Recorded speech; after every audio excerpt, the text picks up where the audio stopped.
রামপুরহাটে উদ্ধারে 20,000 detonator, 15,000 gelatin stick. বীরভূমের রামপুরহাটে জঙ্গলে উদ্ধার হলো বিপুল পরিমাণে বিস্ফোরক। জঙ্গলের ভিতরে থাকা পুরনো পরিত্যক্ত একটি ঘরে ওই বিস্ফোরক মজুদ ছিল। মঙ্গলবার সকালে জেলা এনফোর্সমেন্টের বিশাল বড় দল সেখানে হানা দেয়। 20,000 ডিটোনেটর ও 15,000 জিলেটিন স্টিক উদ্ধার হয়েছে বলে খবর। কি কারণে ওই বিপুল পরিমাণ বিস্ফোরক মজুদ করা ছিল? বাংলায় কি তাহলে কোনো নাশকতার ছক কষা হচ্ছে? সেই প্রশ্ন উঠেছে। এনফোর্সমেন্ট ডিপার্টমেন্টের কাছে গোপন খবর গিয়েছিল বলে জানা গিয়েছে।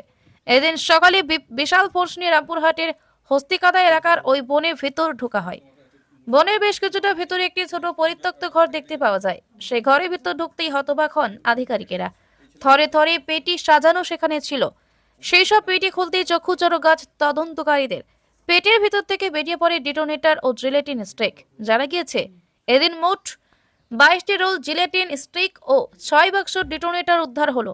কেন এই বিপুল পরিমাণ বিস্ফোরক সেখানে মজুত করা ছিল?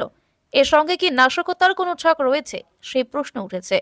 ওই জঙ্গল পেরোলেই প্রতিবেশী রাজ্য ঝাড়খণ্ড, সেখানে কি ওই বিস্ফোরক পাচার করা হচ্ছে, নাকি সেখান থেকে ওইসব আনা হয়েছে?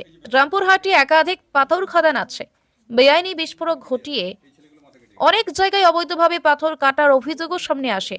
ওইসব ডিটোনেটর ও জেলাটিন স্টিক সেই কাজে ব্যবহারের জন্য বিক্রি হতো বলে স্থানীয়দের জিজ্ঞাসাবাদ করে প্রাথমিকভাবে জানা গিয়েছে। কিন্তু কারাই চক্রের সঙ্গে জড়িত, কোথা থেকে বিপুল পরিমাণ বিস্ফোরক এলো, সেসব জানার চেষ্টা চলছে। বীরভূম থেকে যিশু প্রামাণিকের রিপোর্ট, ডেইলি নিউজ কলকাতা। আর আপনারা দেখছেন ডেইলি নিউজ, সত্যমেব জয়তে।